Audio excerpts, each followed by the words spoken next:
तो हरे कृष्णा, आप सभी का हार्दिक स्वागत है। इस प्रातःकालीन प्रभुपाद लीलामृत की आज चर्चा करेंगे। और सर्वप्रथम मैं इस्कॉन राधा पार्थसारथी मंदिर के मंदिर प्रबंधन को हार्दिक धन्यवाद देता हूं और उनसे हार्दिक अभिनंदन करता हूं कि उन्होंने मुझे अवसर दिया कि मैं अपनी शुद्धता के लिए कुछ जो आचार्यों से सुना है उसको दोहरा सकूं। और यहाँ पे जो वरिष्ठ जन हैं उनके आशीर्वाद की आकांक्षा करता हूँ कि वो हमें आशीर्वाद दें कि मैं अपने शुद्धिकरण के लिए कुछ कह पाऊँ, और अगर कुछ त्रुटि हो तो मेरा अनुग्रह है उनसे कि कृपया उसको सुधारने का भी प्रयास करें। तो चूँकि आज एकादशी है तो हम प्रभुपाद लीलामृत पढ़ते हैं। प्रभुपाद लीलामृत पढ़ने से पहले आज जो एकादशी है वो बहुत ही विशेष है, क्योंकि आज देवशयनी एकादशी है और इसको महाराष्ट्र में आषाढ़ी एकादशी भी कह करके बताया जाता है, आषाढ़ी एकादशी। तो इस एकादशी के महात्म्य को संक्षेप में जानते, क्योंकि विषय है थोड़ा सा इस पर चर्चा कर लेते हैं। तो इस देवशयनी एकादशी से ही चातुर्मास की शुरुआत होती है।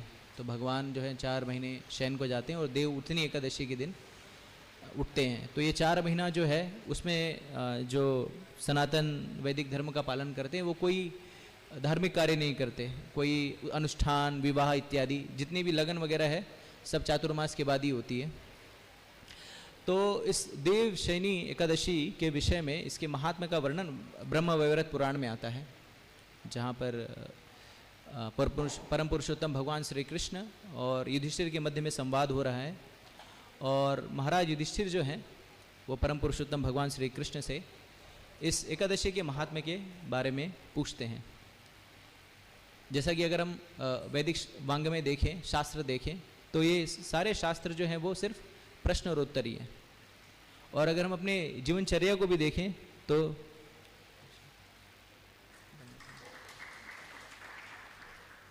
अगर हम अपनी जीवनचर्या को भी देखें तो हमारी जीवनचर्या में सुबह से शाम तक सिर्फ हम प्रश्न उत्तर ही करते हैं। और यही प्रश्न अगर आत्म साक्षात्कार के लिए किया जाए तो ये प्रश्न सार्थक होता है। इसके इतर श्रील प्रभुपाद जी कहते हैं जो भक्ति से संबंधित प्रश्न नहीं है वो मेंढक के टरटराने के समकक्ष हैं। जैसे मेंढक टरटराता है तो क्या करता है, सर्प को बुलावा देता है जिससे वो सर्प उसका भक्षण कर सके। ये कई बार मुझे समझ में नहीं आती बात कि सर्प जो है उसको कान नहीं होते, तो वो किस तरह से उस मेंढक के टरटराहट को सुनता है। ये थोड़ा सा मेरी जिज्ञासा का खुद का विषय है कि जब उसको कान नहीं तो सुनता कैसे है उस टरटराहट को। तो इसी तरह से प्रभुपाद जी बताते हैं कि जो व्यक्ति हैं अगर वो भगवान के विषय में जिज्ञासा नहीं करे, प्रश्न नहीं कर रहे हैं, तो वो अपनी मृत्यु को बुला रहे हैं। क्योंकि हमारी आयु जो होती है वो दिन नहीं होते, हमारी आयु जो होती है वो सांसें होती हैं। तो प्रभुपाद जी बताते हैं कि आप कई योगियों को देखते हैं जो बहुत चिरकाल तक जीवित रहते हैं। वो चिरकाल तक इसलिए जीवित रह पाते हैं, उन्हें अपनी सांसों पर नियंत्रण है। तो इस तरह से ये जिज्ञासा युधिष्ठिर जी करते हैं परम पुरुषोत्तम भगवान श्री कृष्ण से। परम पुरुषोत्तम भगवान श्री कृष्ण परंपरा के विषय में, परंपरा भगवान स्वयं जो है परंपरा के बारे में बताते हैं कि उन्होंने ये कथा जो है ब्रह्मा जी ने नारद को एक कथा सुनाई थी, और जो कथा ब्रह्मा जी ने नारद को सुनाई थी उसी कथा को मैं आपको बता रहा हूँ। तो देखिए किस तरह से भगवान भी परंपरा का प्रतिपादन करते हैं। और भगवद गीता में हम देखते हैं कई बार जब वो कुछ उद्बोधन करते हैं जो कि जटिल उद्बोधन होता है, तो उस जटिल उद्बोधन के साथ भगवान आचार्यों और शास्त्रों का भी प्रकरण बताते हैं, या उनको बताते हैं कि शास्त्रों में भी या जो आचार्य हैं वो भी इस तरह से कहते हैं। तो कथा ऐसी होती है कि अयोध्या के एक राजा हैं, उनका नाम है राजा मानधाता। तो अयोध्या नगरी जो है बहुत ही पवित्र नगरी है। तुलसीदास जी रामचरितमानस में भगवान रामचंद्र जी का रेफरेंस देते हुए कहते हैं कि यद्यपि सब वैकुंठ बखाना, वेद पुराण जगत सब जाना, अवधपुरी मम प्रिय नहीं सोऊ, यह प्रसंग जाने को। तो भगवान कहते हैं कि अवध प्रिय से, अयोध्या से प्रिय उनको कोई और नगरी नहीं है, और अयोध्या उनको इतनी प्रिय है यह प्रसंग भी कोई ही जानता है। तो अयोध्या, ये जो राजा मानधाता हैं ये भगवान परम पुरुषोत्तम भगवान श्री रामचंद्र जी के पूर्वज हैं। और भगवान रामचंद्र जी उनके ही कुल में, सूर्यवंशी कुल, इक्ष्वाकु कुल जिसको हम कहते हैं, सूर्यवंशी कुल में राजा मानधाता की उत्पत्ति हुई है। तो जैसे भगवान के जो कुल होता है वो विशेष होता है, तो ये राजा मानधाता भी जो है बहुत ही विशेष है। क्योंकि एकमात्र एक ऐसे व्यक्तित्व हैं शास्त्रों में अभी तक जो मैंने पढ़ा या समझा या जाना है कि जो प्रायः जो सामान्य जीव जब जन्म लेते हैं तो माता के गर्भ से लेते हैं, लेकिन राजा मानधाता जो है पिता के गर्भ से उन्होंने जन्म लिया है। तो बहुत ही सुंदर कथा आती है कि राजा मानधाता के जो पिताजी थे उनका नाम था राजा युवांशु, इस तरह से नाम था उनका। तो एक बार जब वो आखेट खेलने जंगल में गए तो आखेट खेलते खेलते वो बहुत दूर निकल गए, और बहुत जब दूर निकल गए तो उन्हें बहुत प्यास लगी। उत्तर भारत में प्रायः गर्मी बहुत होती है, तो बहुत प्यास लगी उनको, पानी की खोज, बहुत तृष्णा लग रही थी कि प्यास बुझ जाए किसी तरह से। तो पहुँचते पहुँचते वो आते हैं राजा भृगु मुनि के आश्रम, महर्षि भृगु के आश्रम में। तो आवाज़ लगाते हैं कि मुझे पानी चाहिए, मुझे पानी चाहिए, जल दीजिए, जल दीजिए। तो कोई वहाँ से आवाज़ नहीं देखते। तो वहाँ पे क्या देखते हैं कि एक मटका, एक पिक्चर रखा हुआ रहता है और उसमें जल रहता है। राजा जो है वो जल को लेते हैं, प्यास लगी हुई है, और बिना पूछे पी लेते हैं। तब तक वहाँ से भृगु मुनि आते हैं। भृगु मुनि आते हैं, बोलते हैं क्या हुआ राजन, कैसे वरदारना हुआ? तो बोले मैं आ गया था, भटक गया था और बहुत प्यास लगी थी, तो यहाँ पे मैंने आवाज़ दी और पानी मिला नहीं, तो मैंने ये पिक्चर से पानी लिया, मटके से पानी लिया, पानी पी गया। तो उन्होंने अपना सर पकड़ लिया, उन्होंने कहा ये आपने क्या कर दिया? ये पानी जो है ये पानी आपकी पत्नी के लिए था, क्योंकि मुझे पता चला कि आपका कोई पुत्र नहीं है, संतान नहीं है, तो इसके लिए मैंने रखा था, जिससे ये पी करके आपकी पत्नी जो है वो गर्भवती हो जाएगी। तो अब चूंकि आपने ले पी लिया है, तो ये मंत्रोच्चारण से इसको बहुत ही वैदिक मंत्रोच्चारण से इसे बहुत ही पानी को पुष्ट किया गया है, तो आप गर्भवती हो जाएंगे। तो अब जो राजा थे अब वो गर्भवती हो गए। अब गर्भवती तो हो गए, लेकिन अब संतान उत्पत्ति हो कैसे? तो पहला सिजेरियन ऑपरेशन हुआ, सी सेक्शन जो है पहला हुआ। तो सारे देवतागण आ गए वहाँ पर, और जो देवताओं के जो चिकित्सक हैं अश्विनी कुमार, वो वहाँ पर आए। तो अब ये जटिल समस्या थी कि अब इस पुत्र को उत्पन्न कैसे किया जाए। अगर आप शास्त्रों को देखते हैं तो राजा वेण की कथा आती है। तो राजा वेण की कथा में हम देखते हैं कि जब ब्राह्मण गण उनका वध कर देते हैं अपने तपोबल से, तो एक समस्या ये थी कि राजा कोई नहीं था। तो राजा कोई नहीं था तो अयोग्य राजा वेण को उन्होंने, ब्राह्मणों ने पदस्थ कर दिया। और राजा वेण ने जो आतंक मचाया कि चोर उचक्के उनके राज्य में, श्रीमद् भागवत में बताता है कि कोई चोर उचक्का नहीं था उनके राज्य में। क्यों? क्योंकि राजा इतना निष्ठुर था कि वो कोई सुनवाई नहीं करता, सीधे दंड देता था। तो भागवतम बताते हैं कि चोर उचक्के जो राज्य से गायब हो गए थे। लेकिन इतनी निरंकुशता फैल गई कि राजा वेण ने जो वैदिक कर्मकांड है वो सब बंद करने के लिए कहा, और ब्राह्मणों को कहा कि मैं ही विष्णु का स्वरूप हूँ, आप विष्णु की पूजा क्यों करते हैं? मैं ही विष्णु के समतुल्य हूँ, मैं राजा हूँ, राजा जो है विष्णु का प्रतिनिधि होता है, मेरी पूजा करिए। और फिर बहुत सारी निरंकुशता हो गई, तो ब्राह्मणों ने राजा वेण का वध कर दिया। जब राजा वेण का वध कर दिया, फिर परेशानी जो है मुँह खड़े, फिर से वही परेशानी आ गई कि जो अराजक तत्व हैं वो फिर सक्रिय हो गए। तो भागवत में बताता है कि उन्होंने क्या किया, राजा वेण के बाजू का जो है मंथन किया, और फिर उससे परम पुरुषोत्तम भगवान पृथु के रूप में उत्पन्न हुए। तो यहाँ पर भी ये समस्या है कि अब बच्चा बाहर कैसे है? तो अश्विनी कुमार आए और उन्होंने क्या किया, उनके लेफ्ट साइड का जो पेट था उसको चीरा और उस बालक को बाहर निकाला। ये बालक कोई और नहीं, राजा मानधाता थे।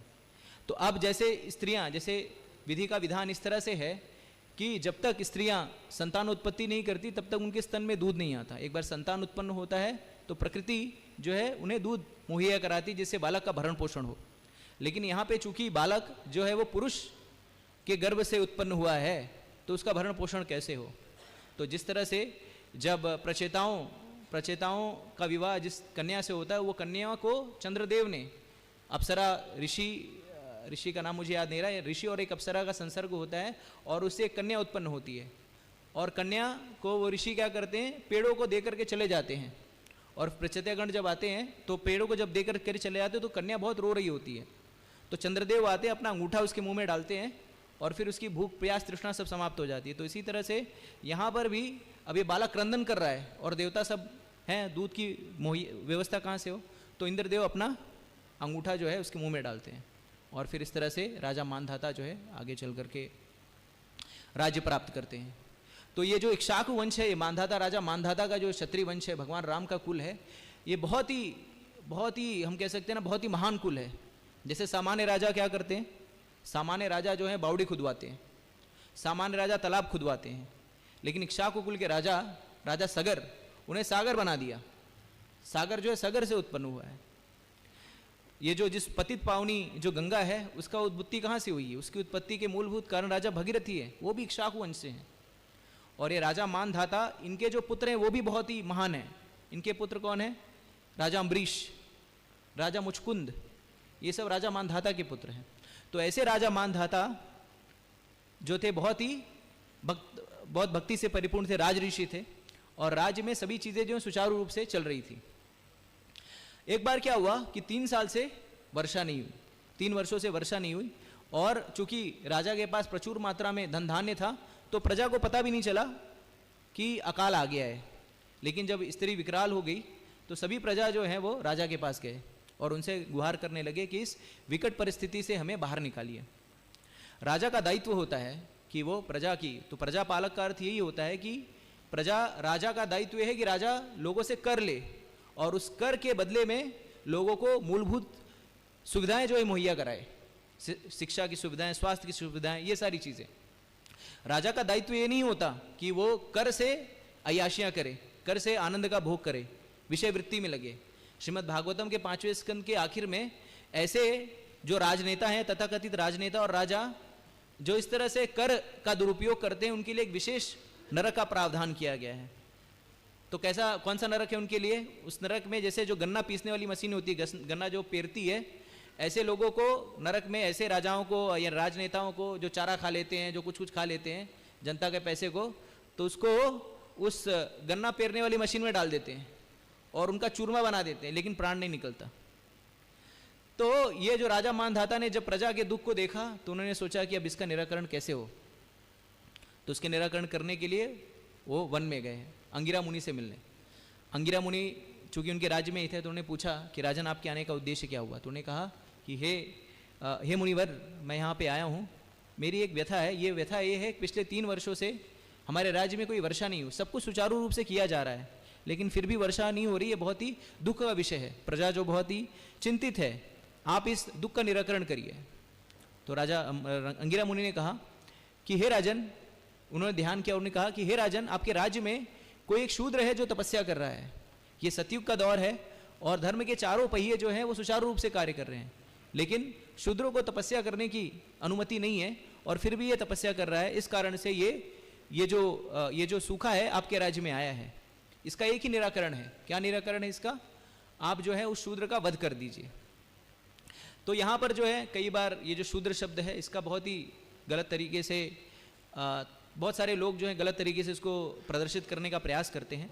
तो शूद्र या ब्राह्मण या क्षत्रिय वैश्य भगवान भगवद गीता में बताती हैं गुण कर्म पर आधारित है और 18वें अध्याय के 42वें श्लोक से उन गुण कर्मों का बहुत ही विस्तृत वर्णन करते हैं। तो शूद्र कोई जाति नहीं है, जैसे कहते हैं ना ब्रह्म कर्म स्वभावजम। तो ये स्वभाव, ये गुण, ये जो गुण और कर्म है ये स्वभाव है। तो जिस व्यक्ति का जो स्वभाव रहेगा वो उस वर्ण में स्थापित हो जाएगा, जन्म के आधार पर नहीं है। तो इस तरह से शूद्र का वध कर दीजिए। लेकिन जैसे कि वैष्णव जो होता है वो किसी को भी दुख देने से परहेज करता है, वो दुख देने से बचता है। तो राजा मानधाता ने कहा कि हे ऋषिवर, मैं ठीक है ये शूद्र जो है वो तपस्या कर रहा है, लेकिन मेरा हृदय जो है वो इतना गवाही नहीं दे रहा है कि मैं जाकर के उस निरपराध व्यक्ति की जो तपस्या में लीन है उसका वध कर दूं। तो कोई और जो है कोई और उपाय बताइए। अभी देखिए राजा मानधाता ने क्या किया, इस निरपराध शूद्र जो कि तपस्या कर रहा था उसका वध नहीं किया, उसको छोड़ दिया, कोई दूसरा विकल्प मांगा। लेकिन भगवान श्री रामचंद्र जी ने क्या किया, शंभुक का वध कर दिया। तो इस तरह से विरोधाभास है, लेकिन शास्त्रों को पढ़ेंगे तो कोई विरोधाभास नहीं लगेगा।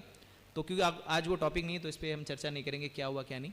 तो उन्होंने कहा कि कोई दूसरा उपाय बताइए, और फिर उन्हें दूसरे उपाय के रूप में क्या कहा कि अगर आप और अपनी प्रजा के साथ इस देवशयनी एकादशी का व्रत का पालन करेंगे तो आपके राज्य में जो भी ये आपदा आई है वो आपदा जो है वो आपदा से आप मुक्त हो जाएंगे।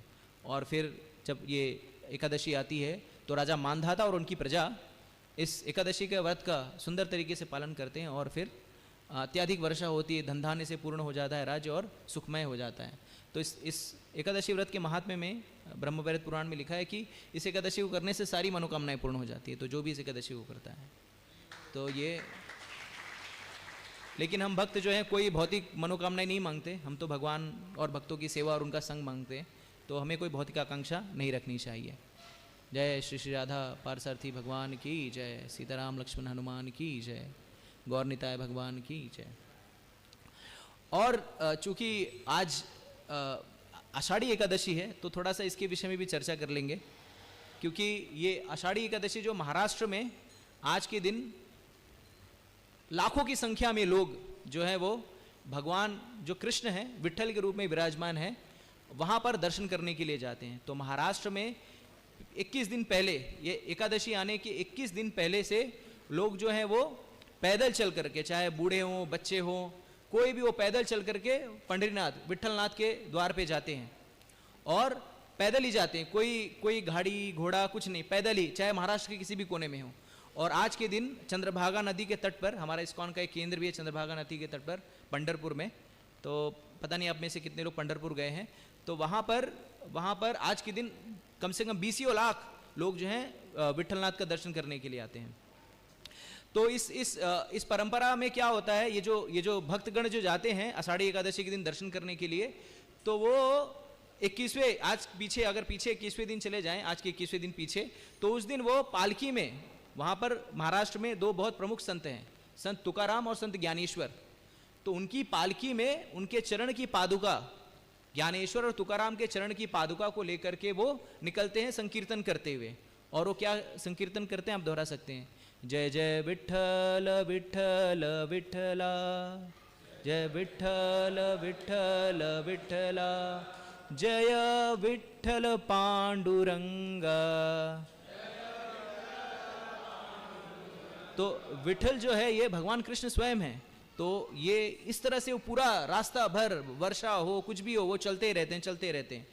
तो भगवान के विठ्ठल के रूप में वहाँ पे प्राकट्य होने की कथा चूंकि इससे जुड़ी हुई तो बताना चाहूँगा। तो ऐसा वर्णन आता है कि एक दंपति थे जो कि बहुत ही भगवान कृष्ण भावना भावित दंपति थे, जम्बूद्वीप और सत्यवती ऐसे कुछ तो नाम था उनका। और उनको एक पुत्र था जिसका नाम था पुंडरीक। तो कालांतर में पुंडरीक जो है पुंडलिक हो गया। तो पुंडरीक ये जो था ये अपने माता पिता की सेवा करता था और अपने परिवार से भगवान की भक्ति भी करता था। लेकिन इसके जीवन में बदलाव तब आता है जब इसका विवाह हो जाता है। और जैसे ही विवाह होता है ये अपनी पत्नी या धर्म पत्नी के प्रति इतना आसक्त हो जाता है कि वो कहता है कि आप जो है कोई आपको काम करने की कोई आवश्यकता नहीं है, ये मेरे बूढ़े माता पिता हैं, इनको हम काम करेंगे, क्योंकि आप काम करोगी थक जाओगी। तो इस तरह से वो अपने माता पिता से खूब काम करवाने लगता है। और ये भी चूंकि पति ही सब कह रहा है कि माता पिता से काम करवाओ, तो ये स्त्री भी कुछ नहीं कहती, करने दो काम। और स्थिति ऐसी हो जाती है कि पुंडरीक की पत्नी कुछ काम नहीं करती, वो बूढ़े माता पिता दिन भर काम में लगे रहते हैं।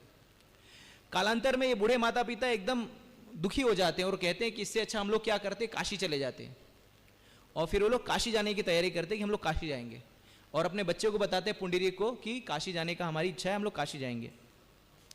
तो ये जो पति पत्नी है वो दुखी हो जाते हैं। वो कहते हैं कि अगर ये माता पिता अगर काशी चले गए तो फिर ये घर का काम कौन करेगा। तो ऐसा करते हैं हम लोग भी काशी चलते हैं, तो इससे क्या होगा कि हमको खाना नहीं बनाना पड़ेगा, झाड़ू नहीं मारना पड़ेगा, कुछ नहीं करना पड़ेगा, हम भी काशी चलते हैं। तो उस समय जो यात्रा पे जाने का साधन हुआ करता था, हवाई जहाज ये सब नहीं हुआ करता था, लोग या तो पैदल जाते थे या घोड़ों पे लद के जाते थे। तो इन्होंने 2 घोड़ों की व्यवस्था की और उन 2 घोड़ों पे किसको बिठाया, खुद 2 घोड़ों पे बैठ गए। एक घोड़े पे वो खुद बैठ गए, एक घोड़े पे उसकी पत्नी, और माता पिता को कहा तुम पैदल चलो। और ये लोग समूह में चल रहे थे, माता पिता बेचारे बूढ़े माता पिता पैदल चल रहे हैं और पुंडलिक की पत्नी जो है वो घोड़े पे चल रही हैं। और उस समूह में जो और लोग थे उनको इतना भय था कि कोई ये नहीं कह पा रहा था कि ये गलत हो रहा है।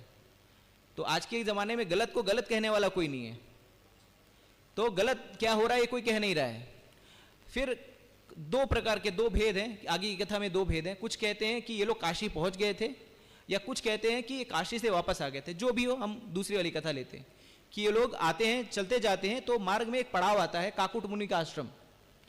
तो काकुट मुनि के आश्रम में ये पुंडलिक की पत्नी और उनका समूह जो है रुकता है, और रात्रि हो जाती है, सब लोग सो जाते हैं।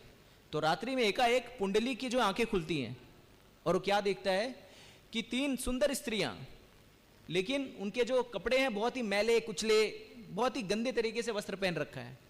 वो आश्रम में प्रवेश करती हैं, काकुट मुनि के आश्रम में प्रवेश करती हैं, वहाँ जा करके झाड़ू लगाती है, पोछा लगाती है, आश्रम को सुचारू रूप से सब कुछ साफ सुफ करती हैं।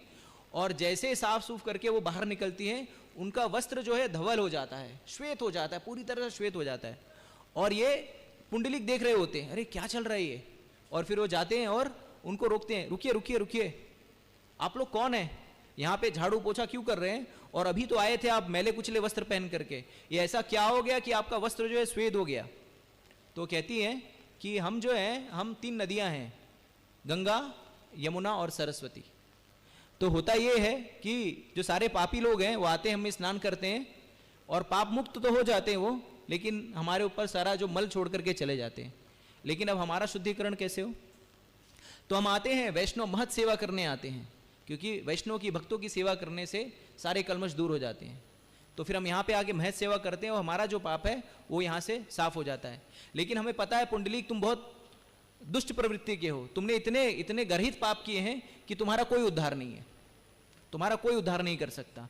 तुमने अपने माता पिता को बहुत मिसट्रीट किया, बहुत ही उनको गंदे तरीके से तुमने उनके साथ आदान प्रदान किया है, तो तुम्हारे लिए कोई निराकरण नहीं है। और इतना कह करके वो तीनों नदियाँ चली जाती हैं। अब पुंडलिक की आंखें खुलती हैं, उसको लगता है स्वप्न है, कुछ उसको समझ में नहीं आता क्या हुआ। सुबह होती है, वो बहुत ही दुखी मुद्रा में बैठे रहते हैं। काकुट मुनि आते हैं, देखते हैं कि ये भक्त जो है बहुत ही व्यथित अवस्था में बैठा हुआ है। काकुट मुनि पुंडलिक को पूछते हैं कि बेटा हुआ क्या, क्यों चिंता में बैठे हो? तो वो अपने वृत्तांत को सुनाता है कि इस तरह से उसने देखा 3 स्त्रियाँ आई जो दबी कुछ मैली वस्त्र पहनी थी, आपके आश्रम में सेवा की उन्होंने और फिर श्वेत वस्त्र धारण हो गया उनको। तो कहते हैं हाँ मुझे भी पता है, ये कौन है, ये गंगा यमुना सरस्वती है।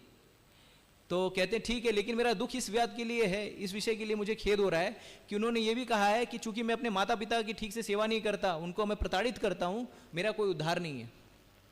तो काकुट मुनि कहते हैं कि आप क्या करो, आप अपने माता पिता की सेवा करो और उनकी सेवा करने से ही आपका उद्धार होगा। भगवान का स्मरण करो और माता पिता की सेवा करो, और इस पुंडलिक का हृदय परिवर्तन हो जाता है और पुंडलिक जो है वापस पंढरपुर चले जाते हैं। वहाँ पर अब वो इतने बदल जाते हैं कि किसी को ये समझ में नहीं आता इतना बदलाव कैसे हुआ है, और वो अपने माता पिता का बहुत सुंदर तरीके से सेवा करने लगते हैं। और इतनी सेवा करते हैं कि उनकी ख्याति जो पहले मोहल्लों में रहती है, फिर जिले में होती है, फिर राष्ट्र में होती है, और फिर ब्रह्मांड में उनकी ख्याति हो जाती है कि एक ऐसा कोई भक्त है, मातृ पितृ भक्त है, जो माता पिता की इतनी सेवा कर रहा है, उसकी कोई सानी नहीं है। तो भगवान कहते हैं कि ठीक है, मैं भी चल के देख लेता हूँ कि ये क्या वास्तविकता में ये है। जैसे हम कहते हैं ना धनम ना जन्म ना सुंदरी, जब हम भक्ति करते हैं तो भगवान भक्ति को छोड़ करके सारी चीज़ हमें प्रदान करने के लिए तत्पर होते हैं। यश चाहिए, प्रतिष्ठा चाहिए, मान सम्मान चाहिए, धन चाहिए, सब कुछ हमें प्राप्त हो जाता है, लेकिन भक्ति संभवता ही प्राप्त हो पाती है। तो भगवान जाते हैं और पुंडलिक के जो माता पिता जी हैं बहुत ही वृद्ध हो गए रहते हैं, उनकी सेवा करते रहते हैं। और फिर भगवान जो उनके वर्षा का समय होता है, भगवान आवाज़ देते हैं पुंडलिक पुंडलिक। तो पुंडलिक कहते कौन है? तो बोले मैं कृष्ण हूँ, तुमको देखने मिलने आया हूँ। तो पुंडलिक अपनी माता पिता की सेवा में लगे रहते हैं। वो कहते हैं ठीक है कृष्ण है, कोई बात नहीं है। और वो एक ईंटा लेते हैं, क्योंकि वर्षा का समय होता है तो प्राय अगर कच्चों घरों में जाएंगे तो वहाँ पे घर से बाहर निकलने के लिए ईंटा वगैरह रखते हैं जिससे आप पैर रख करके जाएं। तो ईंटा लेते हैं और फेंक देते हैं, बोलते हैं इस पर खड़े रहिए, मैं सेवा समाप्त करके आता हूँ तो फिर आपको मिलता हूँ। तो उन्हें भगवान को ये कहा कि आप वेट करिए। और फिर वो बाहर निकलते हैं तो कहते हैं कि हे भगवान, आपने बहुत अनुग्रह किया मेरे ऊपर, आप यहाँ पे आए, मेरा आपसे अनुरोध है कि आप यहीं पे रह जाइए, इस पंढरपुर धाम को छोड़ करके मत जाइए। और फिर वहाँ पर भगवान, चूँकि विट्ठल ये नाम कृष्ण का कैसे पड़ता है, तो जो मराठी में इस ईंटे को वीट कहते हैं, वीट, और उस पर भगवान जो है वो खड़े रहते हैं और इस मुद्रा में खड़े रहते हैं, ऐसे इंतजार कर रहे हैं, मतलब जैसे किसी का वेट कर रहे हैं, इस मुद्रा में खड़े रहते हैं। और इसी भगवान के इसी रूप को दर्शन करने के लिए इस आज के दिन, आषाढ़ी एकादशी के दिन, लाखों की संख्या में लोग जो हैं चल करके आते हैं। और प्रायः जो वैष्णव मंदिर है उसमें से ये एकमात्र मंदिर होगा, और भी हो सकते हैं, जिसमें भक्तों को गर्भगृह में जाने दिया जाता है और गर्भगृह में जाकर के आप उनके भगवान के चरण स्पर्श कर सकते हैं। यानी प्रायः अगर देखिए हमारे यहाँ ब्राह्मण दीक्षित भक्ति जो है आरती कर सकते हैं, भगवान का विग्रह का स्पर्श कर सकते हैं। भगवान इतने दयालु हैं कि कोई भी व्यक्ति, किसी भी जाति वर्ण पंथ, यहाँ तक जगन्नाथपुरी में आप जाएंगे तो वहाँ पर आप ये भी भेद करते हैं कि इतर सनातन धर्मी नहीं है तो विधर्मी है तो उसको नहीं जाने देंगे। यहाँ पे कोई भी जाए चरण स्पर्श करने देते हैं। और ऐसा कहा जाता है, वहाँ के जो भक्त हैं वो बताते हैं कि भगवान का जो मुकुट है, भगवान इतने भक्तवत्सल हैं कि भगवान का जो मुकुट है उस पर भगवान ने शिव जी को धारण कर रखा है। तो भगवान के मुकुट पे शिवलिंग है, वैष्णो नाम यथा शंभु। तो विट्ठल भगवान के सर पर शिवलिंग है जिसको कवर किया जाता है।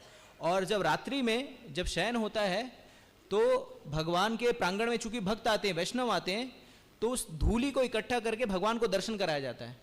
और कुछ भक्त तो ऐसे कहते हैं कि उनको जो चंदन लगता है उसमें भी भक्तों की चरण धूली होती है उस चंदन में, ऐसा वहाँ पे लोग बताते हैं। तो इस तरह से जो लोग हैं वहाँ पर जा करके आज के दिन इतनी तपस्या करते हैं। और कई लोग जो चल चल करके आते हैं और बहुत सारे लोग जो वहीं पर लोटपोट करके चले जाते हैं। तो कुछ लोग मतलब बहुत सारे लोग आपको मिलेंगे जो दर्शन भी, क्योंकि वहाँ पे कतार में लगते हैं लोग, तो 2-2, 3-3 दिन तक लाइन में दर्शन नहीं आता। और लोग इतने भक्ति से परिपूर्ण रहते हैं कि 3 दिन तक भोजन नहीं करते। मतलब हम लोग तो एक दिन वो एकादशी होती, निर्जल एकादशी, तो पारण का समय अब 12 घंटा बीत गया, 11 घंटा बीत गया, 10 घंटा बीत गया, ढूंढने लगते हैं। वो लोग 3-3 दिन तक बिना कुछ खाए रहते हैं, जब तक दर्शन नहीं कर लेते तब तक कुछ नहीं खाते। और कुछ भक्त तो ऐसे भाव में रहते हैं कि वो जाते हैं और वहीं भगवान के दर्शन भी नहीं करते, वो भगवान के मंदिर के उसको देखते हैं गुंबद को और वहीं से लोटपोट दंडोत मार के चले जाते हैं। तो क्यों चले जाते हैं?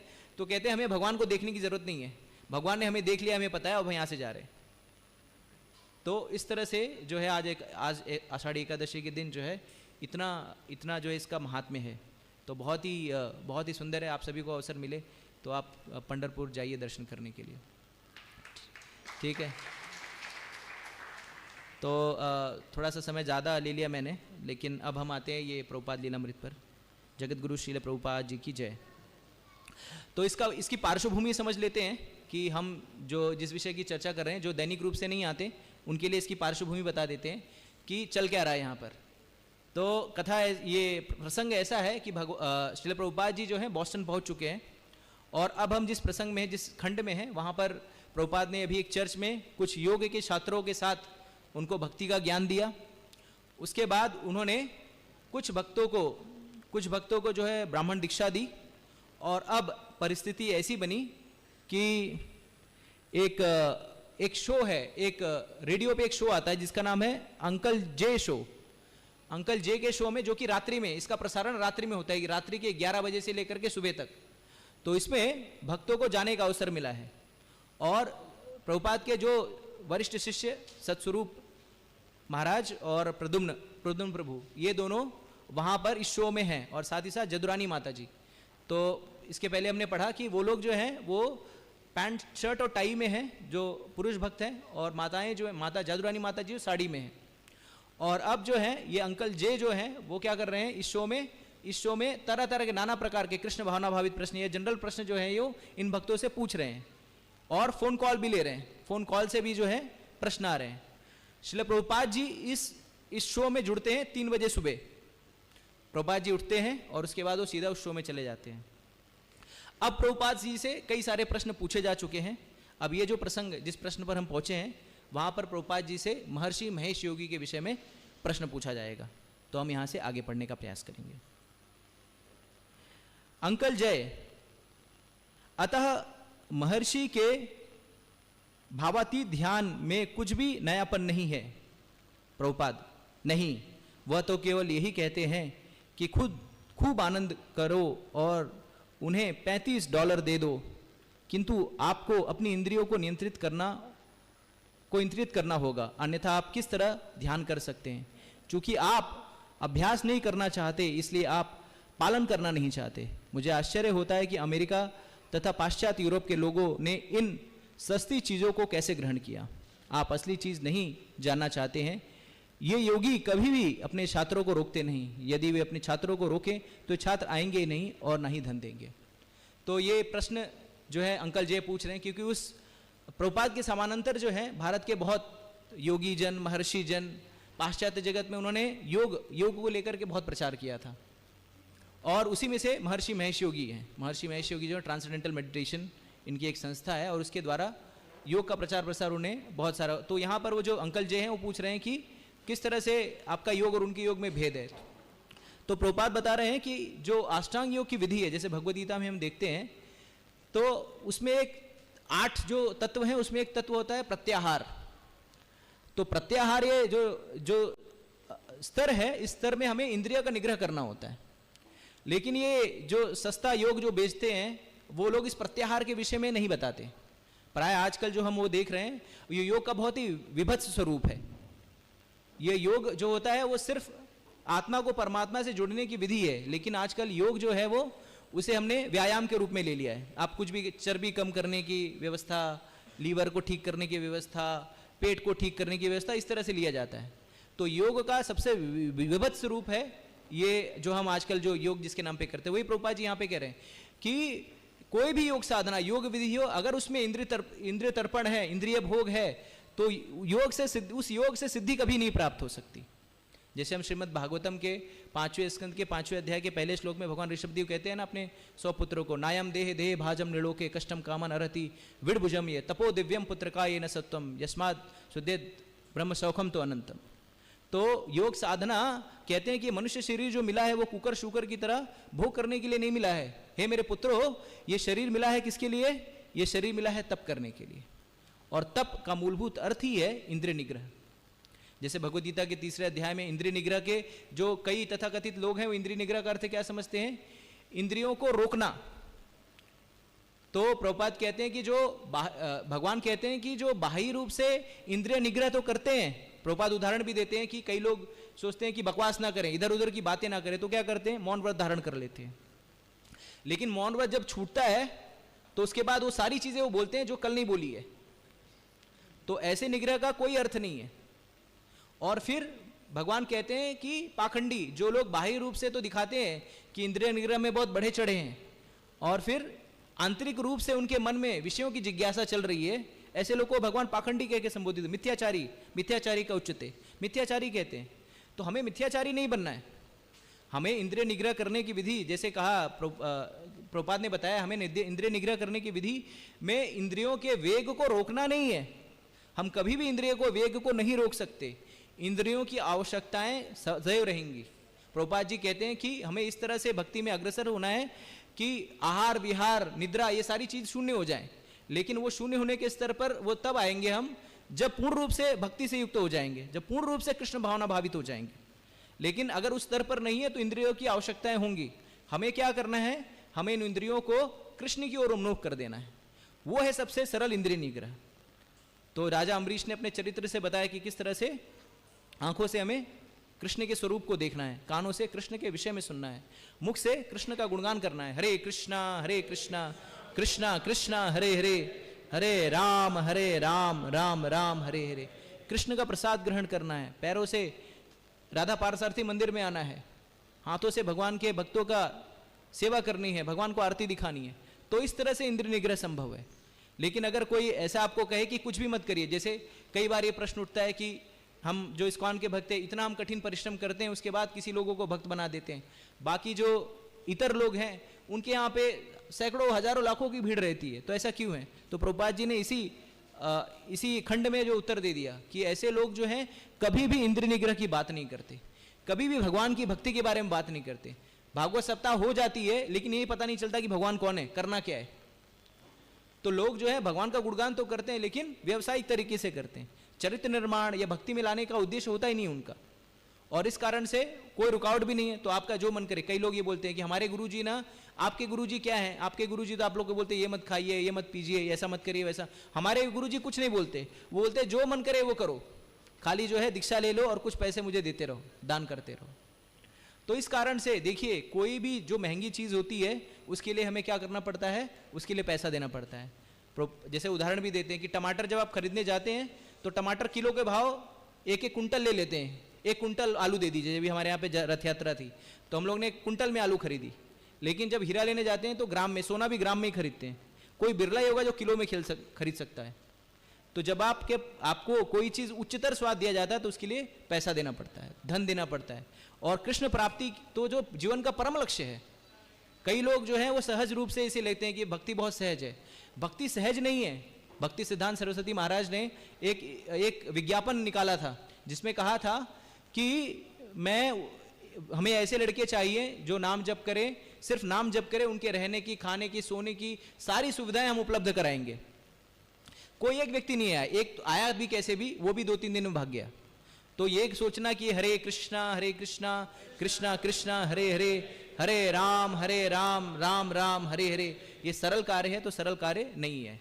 जैसे कहते कामी क्रोधी लालची इनसे भक्ति ना होए, भक्ति करे कोई सूरमा जात धर्म सब खोए। तो भक्ति करे कोई सूरमा, तो इस हम नहीं, मेरे को छोड़ के आप सब लोग सूरमा है जो भक्ति कर पा रहे हैं। सामान्य लोगों से भक्ति नहीं हो पाएगी, सिर्फ सूरमाओं से ही भक्ति होती है। तो इस तरह से इस खंड में प्रभुपाद जी का इसका ये अर्थ हम समझ सकते हैं। इसके बाद जो है अंकल जय जो है, अंकल जय, हाँ अंकल जय जो है वो प्रश्न पूछते हैं, जब मैं छोटा था तो मैंने स्वामियों के बारे में एक पुस्तक पढ़ी थी जो कीलों की शैया पर लेटते थे, क्या आप वैसे ही स्वामी हैं? प्रभुपाद जी उत्तर देते हैं, यह तो मात्र एक दांव पेच है, यह कोई सिद्धि नहीं है। तो ये प्रश्न देखिए किस तरह से हम क्या सोचते हैं, चमत्कार को नमस्कार करते हैं। कोई पर्ची निकाल दे रहा है, कोई भभूत निकाल दे रहा है, कोई किसी का इतिहास बता दे रहा है। देखिए इतिहास बताना बहुत सरल है। प्रायः जब आप जाते हैं ऐसे लोगों के पास तो लोग क्या बोलते हैं, जैसे कोई वरिष्ठ व्यक्ति रहेगा तो उसको ये बोलेंगे, आपके बच्चे आपकी कोई बात नहीं सुनते। आप बताइए इस जगत में किसके बच्चे किसकी बात सुनते? किसी के बच्चे बात नहीं सुनते। फिर आपको बहुत तकलीफ है, सर दर्द हो रहा है, माइग्रेन है, कुछ शारीरिक प्रॉब्लम है, तो किसके शरीर में प्रॉब्लम नहीं है? सबके शरीर में प्रॉब्लम है। अच्छा एक और चीज, आपके जो आंगन में ना एक नल है, अरे सबके आंगन में नल होता है, सबके आंगन में नल होता है। तो इस तरह से जो है वो भविष्यवाणियां करते हैं और हम सोचते हैं कि ये बहुत ही सिद्ध पुरुष है। ये सिद्धता का घोतक नहीं है। प्रभुपाद जी कहते हैं कि सिद्धता का, जैसे हम गुरु पूजा में पढ़ते हैं ना, गुरु अष्टकम में पढ़ते हैं कि गुरु जो है, आचार्य जो है वो खुद भी कृष्ण की भक्ति करते हैं और अपने शिष्यों को भी कृष्ण की भक्ति में लगाते हैं। वो खुद भी नाम जप करते हैं, अपने शिष्यों को भी नाम जप में लगाते हैं। तो इस तरह से जो शुद्ध पुरुष होता है, ऐसे गुरु के शरणागत होने की आवश्यकता है। और ये जो सिद्धि लेकर के घूम रहे हैं, इस सिद्धि का कोई अर्थ नहीं है। एक बार श्रील प्रभुपाद जी अपने शिष्यों के साथ एक नदी के तट पर खड़े थे, मायापुर की घटना है मुझे जहां तक लग रहा है। तो नदी के तट पर खड़े थे और वो लोग नाव आने का इंतजार कर रहे थे कि अब नाव आएगी, प्रतीक्षा कर रहे थे कि नाव आएगी, हम उसमें बैठ करके जाएंगे। तो तभी सहसा क्या होता है वहां पर कि एक व्यक्ति जो है वो ईसा मसीह की तरह जो है पानी में चलता हुआ नदी को पार कर लेता है। तो उनके जो शिष्य हैं वो बहुत अचंभित हो जाते हैं, प्रभुपाद जी आपने देखा कुछ? तो क्या? बोले कि हम लोग यहाँ पे बैठे हैं और एक योगी आया, वो पानी पर चलते हुए नदी को पार कर गया। तो प्रभुपाद जी ने कहा ये जो नदी पे पार करने की जो सिद्धि है ना, इसका मोल जो है सिर्फ 10 पैसा है। इसका मोल जो है सिर्फ 10 पैसा है। क्यों प्रभुपाद जी? अभी हम 10 पैसा देंगे नाव वालों को और वो हमें प्यार करा देगा। इतना मेहनत तपस्या करने की क्या जरूरत है? और ये जो सिद्धियां भी होती है, वो सिद्धियां इस शरीर के साथ थोड़ी जाती हैं। जैसे शरीर समाप्त, सारा सिद्धि, सारा धन, सारा ऐश्वर्य सब यहीं पे रह जाएगा। श्रीमद् भागवतम के 7वें स्कंद में नारद मुनि बताते हैं कि जो लोग धन संग्रह करने के लिए प्रयासरत होते हैं, बहुत संग्रह करते हैं, धन संग्रह करते हैं, यश संग्रह करते हैं, कीर्ति संग्रह करते हैं, वो लोग जो है मूर्ख है। क्यों? क्योंकि वो लोग भूल जाते हैं कि मृत्यु आएगी और हमारा सारा धन संग्रह, यश संग्रह सब यहीं पे रह जाएगा। तो मूलभूत रूप से अगर किसी चीज के संग्रह करने की आवश्यकता है या किसी सिद्धि को प्राप्त करने की आवश्यकता है, तो नाम जप में हम लोग को सिद्धि प्राप्त करने की आवश्यकता है। ध्यानपूर्वक नाम जप करने की आवश्यकता है। हरे कृष्णा कृष्णा कृष्णा हरे हरे, हरे राम राम राम हरे हरे। तो 8:55 हो गए हैं। 9 बजे क्लास समाप्त करना है, तो 5 मिनट ही बचा है। तो मैं यहीं पे अपनी वाणी को विराम दूंगा। पहले वरिष्ठ भक्तों से अनुरोध करूंगा कि कुछ वो टीका करना चाहते हैं, कुछ कमेंट करना चाहते हैं तो कर सकते हैं। उसके बाद प्रश्नोत्तरी। प्रभु जी। हरे कृष्णा, बहुत बहुत धन्यवाद। आपने एकादशी के महात्म्य भी बताया, बहुत अच्छा बताया। और आषाढ़ी जो ये सैन्य एकादशी, देव सैन्य एकादशी, उसका भी बहुत अच्छा वर्णन किया। तो यहाँ पर प्रभुपाद एक ऐसे वैकुंठ पुरुष हैं जो वैकुंठ से आए हैं, और उनके जो उत्तर हैं वो बिल्कुल जो है सही तरीके से होते हैं। तो जहाँ ये प्रश्न किया गया कि अंकल जय बोलते हैं कि मैंने ऐसे स्वामियों के बारे में किताब पढ़ी है जो कि कांटों पर शयन करते हैं। तो हमने भी देखा कि कुंभ मेला में कांटे का ढेर है और कोई जो योगी है उसमें पड़ा हुआ है, तो देख करके बड़ा आश्चर्य होता है। और कोई अगर हमसे कहे कि देखो भाई ये कितनी बड़ी सिद्धि है, कितना बड़ा चमत्कार है, तो हम भी जो है चकित हो जाएंगे, हाँ ठीक है। लेकिन प्रभुपाद के पास सीधा उत्तर है, सीधा उत्तर है। प्रभुपाद क्या कहते हैं, ये एक ट्रिक है, एक चालाकी है, एक तरीका है, एक अभ्यास है कि और वो जो है कांटों के ऊपर जो है लेटा हुआ है, एक अभ्यास है, बल्कि इसकी ज़रूरत ही नहीं है। आप कांटों पर लेटते हैं, है ना, इसकी आवश्यकता ही क्या है ना। इसकी आवश्यकता ही क्या है कि आप कांटों पर लेटें, है ना। तो प्रभुपाद जो है मतलब इस तरह से बताते हैं कि जिस तरह से कोई व्यक्ति जो है अच्छी प्रकार से समझ जाए, कृष्ण भावना भावित, है ना। तो कृष्ण भावनामृत का क्या महत्व है, तो प्रभुपाद इस विषय में जो है सीधे उत्तर देते हैं कि कोई भी सिद्धि हो, किसी भी प्रकार की शक्तियाँ हो, कोई हासिल कर ले, लेकिन जो कृष्ण भावनामृत है तो उसके सामने वो जो है सब तुच्छ है।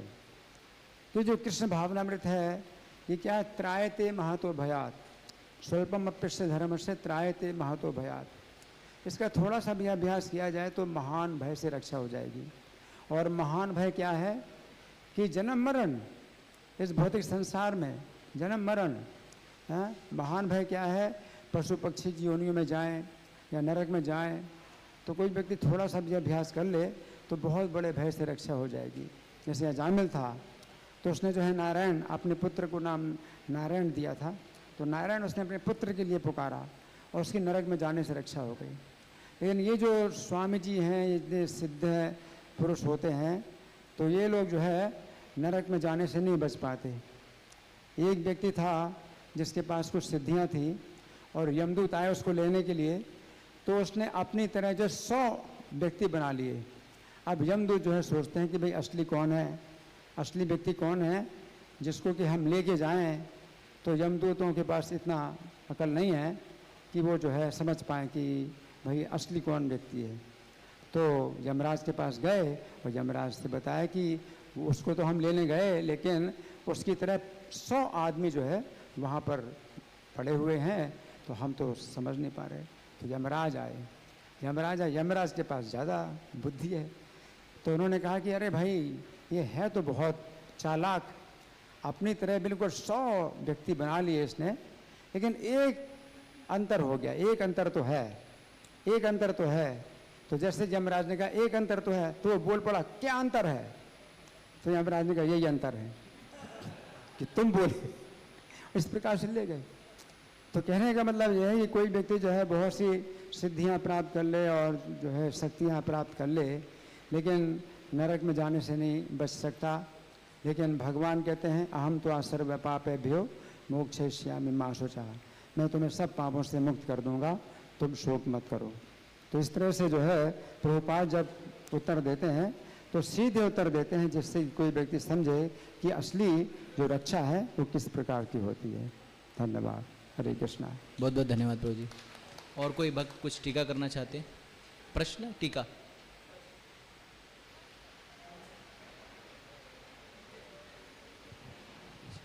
हरे कृष्ण प्रभु जी। थैंक यू प्रभु जी, बहुत अच्छा आपने लेक्चर दिया। थैंक यू प्रभु। प्रभु जी मेरा क्वेश्चन है, जैसे आपने वो एकादशी के बारे में बताया था, तो उसमें बताया था मानधाता को ऋषि, उन्होंने बोला था ऋषि ने शूद्र को मारने के लिए। तो प्रभु जी जैसे आपने बताया कि भगवतम भगवान ने बताया है कि जन्म से नहीं होता है, कोई भी कर्म से होता है। प्रभु जी वो तो शूद्र तो तपस्या कर रहा था, तो कैसे हम समझे कि वो कर्म से? बिल्कुल, बहुत सुंदर प्रश्न है कि शूद्र तो तपस्या कर रहा था। हाँ बिल्कुल। तो वास्तव में आचार्यों ने इसका उत्तर दिया है। तो शूद्र तपस्या कर रहा था, लेकिन शूद्र तपस्या करके क्या करता? शूद्र तपस्या करके समाज के लिए कंटक बनता। तो इसलिए उनको तपस्या करने से मना किया जाता है ना, कि वो लोग इस तरह से उनको आयुध भी मिल जाए तो क्या करेंगे, वो समाज को ही नष्ट करेंगे। तो राजा का दायित्व है प्रजा का संरक्षण करना। तो प्रजा का संरक्षण कैसे होगा? तो जब उसको रोकेंगे तभी तो। इसलिए जो है जैसे बंदर को उस तरह दे दिया जाए तो क्या करेगा, उस तरह से मारकाटी मचाएगा। ठीक है, तो इसलिए जो है उसको मना किया गया कि आप मत करिए। ठीक है, थैंक यू प्रभु जी। हरे कृष्ण। हरे कृष्णा। प्रभु, जैसे आपने लास्ट में बोला कि जो नाम जप में हमें सिद्धि प्राप्त करनी है, तो प्रभुपाद जी एक जगह बोलते हैं कि जैसे हम माइंडलेस जपा करते हैं ना, तो जैसे एक तोता होता है, तो वो जीवन मतलब तोता को अपन रटाते हैं हरे कृष्णा तो वो करता है। जैसे ही बिल्ली उसका गला पकड़ती है तो टें टें टें करता है। तो सेम चीज़ जैसे हम सब लोग नाम जप करते हैं, तो एक तरीके से इधर उधर भटकते हुए माइंडलेस जपा करते हैं, तो उसको सोलफुल लेवल पे हम कैसे लेके जाएं कि लास्ट मोमेंट पे हमें वो उसके लिए रिग्रेट नहीं करना पड़े कि हमने जीवन भर ऐसे किया, वो तोते की तरह। बिल्कुल सही, बहुत सुंदर प्रश्न है। तो इसका उत्तर श्रीमद् भागवतम के 6ठे स्कंद में आता है, अजामिल के प्रसंग में। तो उसमें कहते हैं सांकेतम परह्यास्यम व स्तोभनम हेलनेव व। तो चाहे अगर कोई व्यक्ति सांकेतम सांकेतिक रूप से कहे, जैसे अभी ये मंदिर को देखता है तो कहता है अरे ये हरे कृष्णा वालों का मंदिर है, तो उसका उद्देश्य नहीं नाम लेना, लेकिन सांकेतिक रूप से कह रहा है ये हरे कृष्णा वालों का मंदिर है, तो उसने नाम लिया, उस नाम करने का उसको फल प्राप्त हुआ। सांकेतम परह्यास्यम, कई बार देखिए जब आप भक्ति करने लगते हैं तो आपके मित्र वगैरह जो बहुत मजाक उड़ाते हैं, या घर वाले, जैसे मेरे घर वाले जो अभी बोलते ए हरे कृष्णा यहाँ आवा, जैसे मैं अवध से हूँ तो हम लोग यहाँ आवा, ए हरे कृष्णा यहाँ आवा, नाम नहीं लेंगे मेरा, हरे कृष्णा बोल इधर आओ, तो वो भी मजाक में ही परिहास्यम। स्तोभनम यानी गायन करते हुए, जैसे आप देखते बहुत ऐसी लागी लगन मीरा हो गई मगन, तो उनका लगन लगाना जो है वो उसके लिए नहीं लगा रहे हैं कि कृष्ण को प्रसन्न करना है, वो गा रहे हैं मतलब कैसे, और उनको सुन के बहुत सारे लोग गाते हैं। तो स्तोभनम गायन करते हुए, और हिलने में हुआ, और कोई हे की दृष्टि ए हरे कृष्णा वाले आ जाते हैं दिमाग चाटने के लिए, हरे कृष्णा कर रहे हैं, सोने नहीं दे रहे। तो इस तरह से किसी भी तरह, तो उसमें कहे कि अगर विष्णु का नाम ले रहे हैं किसी भी तरीके से, तो ये नाम जो है वो हजारों पापों को वो कर देता है, नष्ट कर देता है। और प्रभुपाद जी बताते, प्रभुपाद जी एक क्लास में कहते हैं कि बंगाली में कहावत है, इसमें यह कहा जाता है कि हरिनाम लेने से, भगवान का नाम किसी भी तरीके से लेने से हमारे इतने पाप नष्ट हो जाते हैं जितना हम कर भी नहीं पाएंगे। ठीक है, तो ये नाम जो है इस तरह से बहुत सर्वोपरि। इसी के लिए अजामिल का प्रसंग बताते हैं कि किस तरह से, देखिए भागवतम में दो एक्सट्रीम बताया गया, या तो एकदम इस तरफ या तो इस तरफ, बीच का मार्ग नहीं, मतलब वो कथा ही नहीं है बीच वाली। तो हम देखते हैं कि अजामिल के विषय में कि अजामिल जो अंत समय अपने पुत्र नारायण को बुला रहा है, लेकिन वो कैसे बुला रहा है, वो बुला रहा है बिना किसी इच्छा से, एकदम शरणागत भाव से। भगवान ने उस नाम को क्या लिया कि वो मुझे पुकार रहा है। तो उसी तरह से हम लोग नाम जप कर रहे हैं ना, तो हमें ये रहना चाहिए कि कभी ना कभी एक बार तो अगर हम जो है ना उस भाव से एकदम दीनता के भाव से अगर हम हरे कृष्णा कृष्णा कृष्णा हरे हरे, हरे राम राम राम हरे हरे, सो इस दीनता के भाव से एक भी बार नाम ले लिया तो हमारा उद्धार हो जाएगा। ठीक है, ये पहले भाग का उत्तर हो गया। दूसरे प्रश्न का उत्तर कि माइंडलेस से माइंडफुल कैसे करें ना, यही है ना, सोलफुल। हाँ सोलफुल कैसे करें। ठीक है, तो इसको कर सकते हैं और नाम जप करके, हरे कृष्णा कृष्णा कृष्णा हरे हरे, हरे राम राम राम हरे हरे। तो यही करने से ही होगा। कैसे मैं बताता हूँ, जैसे जब मैं इंजीनियरिंग कर रहा था ना, तो मुझे मैथ्स नहीं आता था। अगर आपको मैथ्स नहीं आता तो इंजीनियर बन नहीं सकते। तो मैं इंजीनियरिंग कर रहा था तो मुझे मैथ्स नहीं आता था, तो मन होता था इंजीनियरिंग ही छोड़ दूँ मैं, अब फेल ही हो जाऊंगा, बार बार फेल ही होना है तो क्यों पढ़ूँ मैं। एक बार केटी लग गई, केटी बोलते हैं उसको, अप्लाई हमारे मुंबई यूनिवर्सिटी में कहते हैं ATKT, allowed to keep terms, यहाँ पे उत्तर भारत में बोलते हैं बैक लग गया। हाँ, तो और हम लोग ने एटी केटी का एक अलग फुल फॉर्म बना दिया था, ऑल टाइम कॉलेज टॉपर।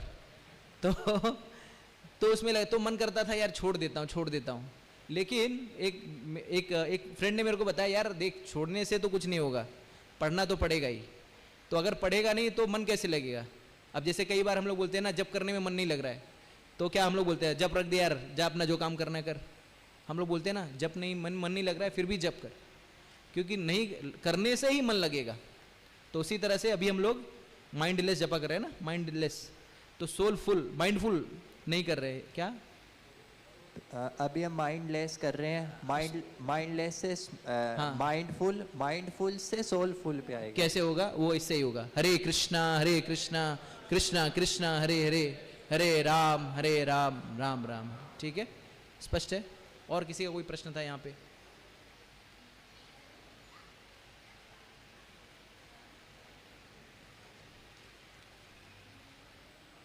हरे कृष्णा प्रभु जी। हरे कृष्ण प्रभु। मेरा क्वेश्चन इससे रिलेटेड ही है। मेरा क्वेश्चन ये था कि आपने कहा हमें नाम जप की सिद्धि प्राप्त करनी है, तो जब हम नाम जप कर रहे हैं तो हमारे बैक ऑफ द माइंड में होना चाहिए, क्योंकि हम ये भूल जाते हैं कि हमें नाम जप कर रहे हैं ताकि हम इस सिद्धि प्राप्त कर सकें, मतलब नाम जप की। और जितना मैं समझ पाया हूँ कि भगवान जब तक हमारी कोई इच्छा नहीं होगी उसको पूरा नहीं करेंगे, मतलब जब तक हम ये प्रकट नहीं करेंगे कि हमें नाम जप की सिद्धि चाहिए, सिर्फ चैंटिंग नहीं करनी, हमें उसमें परफेक्शन चाहिए। तो क्या हमें चैंटिंग में ये थॉट, मतलब ये इनकॉर्पोरेट करना चाहिए कि yes we want perfection in this? देखिए, भक्ति जो है ना परफेक्शन का विषय नहीं है, भक्ति जो है सरलता का विषय है। भगवान रामचंद्र जी कहते हैं निर्मल मन सो मोहि पावा, मोहे छल छिद्र कपट न भावा। तो जो निर्मल है ना, भक्ति जो निर्मलता का विषय है, भक्ति जो है दीनता का विषय है, भक्ति जो है सरलता का विषय है। तो जो सिद्धि की मैं बात कर रहा हूँ, मैं परफेक्शन के इस टर्म में बात कर रहा हूँ कि जीवन का परम लक्ष्य क्या है। जीवन का परम लक्ष्य भगवान को प्राप्त करना। वो परम लक्ष्य कब प्राप्त होगा? जब अंत समय भगवान का स्मरण कर पाएंगे। अंत काले च मामेव स्मरणा मुक्त कलेवरम या प्रयाति सम्मत भावम याति नाति संशय। लेकिन ये क्या करेगा? ये हमें योग्य बनाएगा। नाम जप करना, भगवान कहते 16 माला, प्रभुपाद जी कहते 16 माला जप करो, 4 नियम पालन करो। ये हमें भगवत धाम जाने की योग्यता देता है, लेकिन वो अधिकार नहीं देता। भागवत में सा वही पुंसा परो धर्मा यथोर भक्ति अधोक्षजे अहितुकी अप्रतिहता ये आत्मा सुप्रसिद्ध थी। अनमोटिवेटेड एंड अनइंटरप्टेड, अहितुकी। तो भगवत धाम हम जाएंगे जब भगवान की अकारण कृपा होगी। तो कैसे? तो ये जो नाम जप करना है वास्तविकता में दरवाजा खटखटाने की तरह है। जैसे आपके घर में मैं आऊँ और आपने दरवाज़ा बंद किया है, मैं टिंग टोंग, आपने नहीं बोला टिंग टोंग टिंग टोंग टिंग टोंग टिंग टोंग, तो टिंग टोंग करना मेरे हाथ में है और दरवाज़ा खोलना किसके हाथ में? आप, मैं ज़बरदस्ती दरवाज़ा खुलवा सकता हूँ क्या आपसे? नहीं खुलवा सकता। आपकी जब इच्छा होगी तब दरवाज़ा आप खोलेंगे। तो इसी तरह से नाम जप है क्या? हरे कृष्णा कृष्णा कृष्णा हरे हरे, हरे राम राम राम हरे हरे। ये टिंग टोंग है। और भगवान कब दरवाजा खोलेंगे उसके लिए चिंता करने की विषय नहीं है, करते रहना। इसके लिए भगवान चैतन्य महाप्रभु क्या कहते हैं? मम जन्मनि जन्मीश्वरे भवतात भक्ति रहितु की। तो जन्म भी मिल जाए तो भी कोई दिक्कत नहीं है। वृतासुर कहते हैं न नाकपृष्ठम न चापारमेष्ठम न सार्वभौमम न रसाधिपत्यम न योग सिद्धिम न पुनर्भवम वा समंजसा ते विरहा में कांक्षे।